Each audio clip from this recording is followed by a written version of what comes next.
এই হলো আমার মেয়ে আরিশা। ও হচ্ছে এখন সবার চোখের মণি। আজকে এই প্রথম ও ওর ফুপির বাসায় বেড়াতে এসেছে।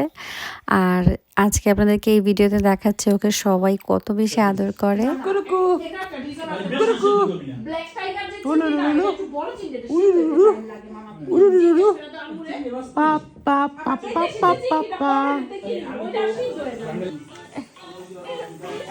আজকে বাসায় গেলে আমারে জ্বালাইবো তোমার দেখা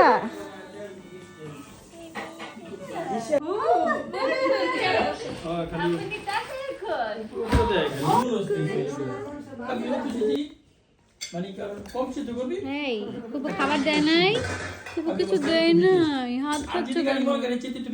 হাত খাচ্ছ কেন? খাইতে দেয় নাই। বাসার বাইরে বের হলে ও এত শান্ত শিষ্ট নম্র ভদ্র। সবাই বলে আল্লাহ তোমার মেয়েটা এত শান্ত, কি সুইট। বাট আমি তো জানি রাত্রের বেলা আমার অবস্থা ও 12টা 14টা বাজায় ফেলে।